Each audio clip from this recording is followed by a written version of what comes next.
Hi, my name is Keith Cooper from Northlight Images, and in this short video I'm just going to look at some uses of a variable neutral density filter. Now this is one from Canon Concept that I looked at and have an article about on the Northlight website, more details of specifications and the likes. But this is a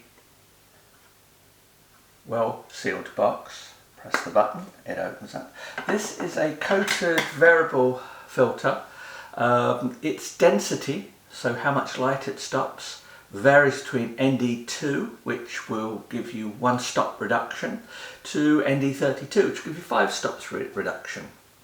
And if I put it in front here, you should be able to see the change. Now, what's different about this one between, I have an ND2-400 as well, and the problem with the 2-400 is that it doesn't have end stops, so you can very easily turn it just a bit too far, and then you get an unusual sort of cross filter look where part of the frame is dark, 2 opposite corners, so be down here and up here, and it's lighter this side and this side, which is annoying. And doubly annoying if you don't notice it until you open up the photo after you've taken it, when you take it back and editing, because it's quite a consistent shape, but it's just a pain to fix in post-production.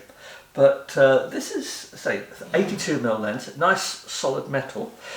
These lenses have 2 glass layers in them, 2 polarizers, and you change the polarizers, you change the angle of the polarizers, and it changes the look of the filter. Now here it is, as I say, it's 82mm. This is on a Canon TS-E24, and the example I've got here, I'll just show this. This is taken out in the conservatory, so in daylight, and you can see changing the filter setting, making sure it's tight, changing the filter setting back towards it. So you're just seeing the light reflected backwards, forwards through the lens.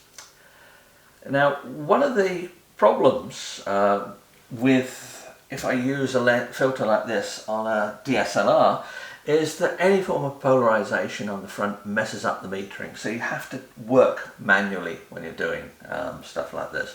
Now, stuff I use it for, sometimes I want a slightly longer exposure. I'm not interested in the ultra high density making the sea look like a pool of mist look, or waterfalls look like mist falling down them. Pictures like that fall very quickly into the category of, oh yeah, tried that, yeah, okay, next. I don't like the effect greatly, but sometimes I want just a little bit of that. And this is a picture taken in a bus station, and it actually shows a problem of using long exposures for blurring people. The reason I sometimes want to blur people is I do architectural photography, and I don't necessarily want the precise details of the people to be important in the picture, but just that there are people there and that they are moving, and a longer exposure certainly gives that effect. Now, the problem with this one, and why I kept this particular one, and it's called feet, is because you will notice quite pronounced feet in the picture. Now, that comes from the fact that when we walk, the foot on the ground is stationary, not moving, for a significant portion of the time. So you walk, it's down. So when you take shots like this, I always fire off a whole load of them, because you can never be entirely certain how the blur is going to react. But anyway, 5 stops on this, pretty useful.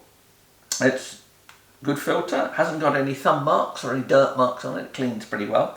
And one other use I'll finish with on this is for if I'm using a tilt shift lens, to use tilt to isolate part of the scene.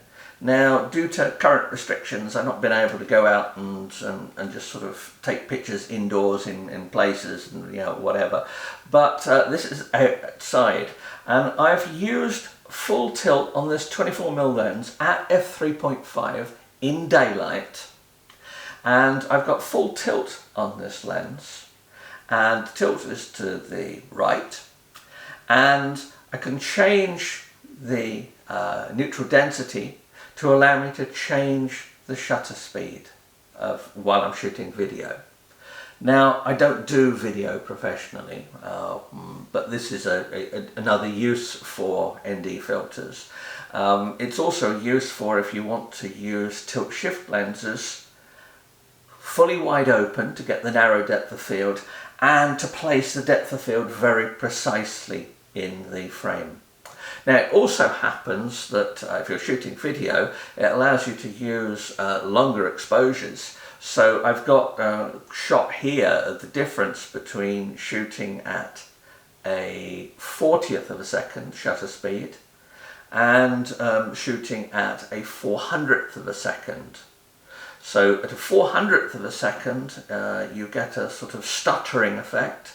Whereas at 40th of a second you get what I believe is called a more filmic look, whatever that is. Well, I know what it is, I just don't do video.